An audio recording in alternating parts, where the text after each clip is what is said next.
LeBron James wasn't ready to go home or to Philadelphia or Los Angeles. He's heading to Toronto, bringing a Cavaliers team that isn't done yet. Unwilling to sit despite battling leg cramps in the second half, James scored 45 points and got some much-needed help from his teammates in Game 7 to stay unbeaten in the opening round of the NBA playoffs, leading the Cavaliers to a 105-101 win on Sunday, Monday, Manila time, over the Indiana Pacers, who pushed the game's best player to the breaking point. Following the game, an exhausted James said the series took a physical toll. "I'm burnt right now," he said. "I'm not thinking about Toronto right now until tomorrow. I'm ready to go home. Can we? I'm tired. I want to go home." James added 9 rebounds, 7 assists and played over 43 minutes while improving to 13-0 in the first round. He kept Cleveland's strange season alive for the time being, but it took everything. The 33-year-old and the Cavs had to hold off the Pacers, who came in confident after a 34-point win in Game 6. But James, who at times seemed to be playing the Pacers by himself in the series, pulled the Cavs back from the brink of elimination and at least delayed any more talk about impending free agency. "Amazing," Indiana's Victor Oladipo said of James. "He did what he always does. It's not really shocking. He's the best in the world, and that's what the best does, and now I gotta work to get on that level." The Cavs will open the conference semifinals on Tuesday at top-seeded Toronto. Early in the game, James looked at agent Rich Paul sitting courtside and told him he wasn't coming out. James then played the first 35 minutes before heading to the locker room with 1 minute left in the third to be treated for what he said was a little minor injury. James said he was urged to get IV fluids but turned them down. Nothing was going to keep James off the floor in what some Cleveland fans feared could have been his last game with the franchise. He fought through the fatigue. He had no choice. It felt like a Game 7, he said. It was like, your mind is thinking like, okay, besides the 2 I played in the finals, you start thinking like, is this it? Could this be it? That's just human nature. And then the other side of my brain was like, let's go make something happen. Let's go, that's what you're here for.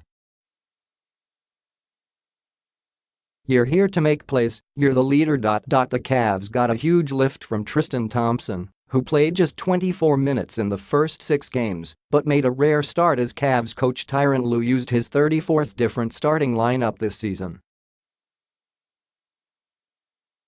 Thompson added 15 points and 10 rebounds, Kevin Love made 4 three-pointers, and George Hill returned after missing 3 games with back spasms to score 11 in 19 second-half minutes. 5 guys in double figures, said Lue, who has taken heat for some decisions in the series.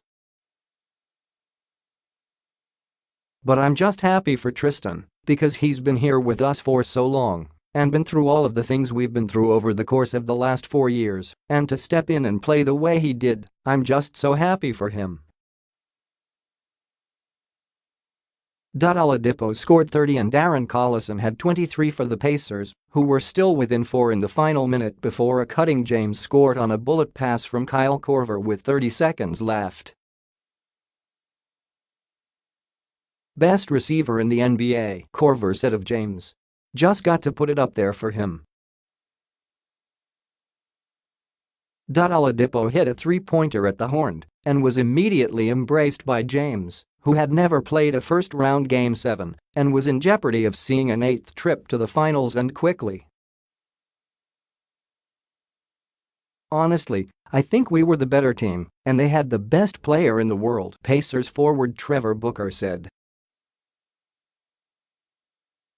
It was the first Game 7 in Quicken Loans Arena history, and Cleveland fans were on edge from the start. A loss would not only have ended the Cavs' season earlier than expected and their reign as three-time conference champs, but it would have pushed James closer to free agency. He's expected to opt out of his contract in July to test the market, and there's already a line of teams stretching from Philly to LA looking to sign the three-time champion. His stay in Cleveland isn't quite complete.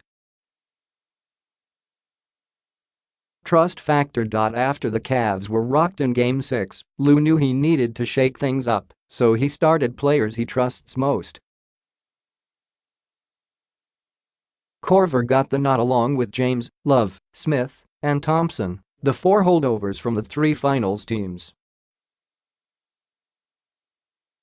"I just think in Game 7, go with the guys who have been here, who have been through it all, and know what it takes," Lou said. Proud Pacers. Despite the loss, the Pacers felt great about their season. "If y'all don't respect the Indiana Pacers now, I have no respect for you," Oladipo said. "Nobody thought we would be here." Lance Stevenson, an 8-year pro in his second tour with Indiana, was especially impressed with the team's young players. "This team was amazing," he said. "We brought it every night. There was no drama all season, and everybody kept a positive attitude at all times. The future is bright." Tip-ins. Pacers, both Miles Turner and Domantas Sabonis fouled out. Stevenson picked up his second technical of the series when he hit James in the head on a first-quarter drive. Dropped to 3-6 in Game 7s, with all of the losses coming on the road. Cavaliers. James won his fifth straight Game 7. By picking off a pass midway through the second quarter, James became the career playoff leader in steals. He entered the game tied with Scottie Pippen, 395, for the most postseason thefts. Celebrated the 42nd anniversary of the miracle at Richfield in 1976 when the Cavs defeated the Washington Bullets in Game 7 of the conference semifinals. Cleveland's fans stormed the court and tore down both baskets. Up next. Pacers head into an off-season with optimism after their strong showing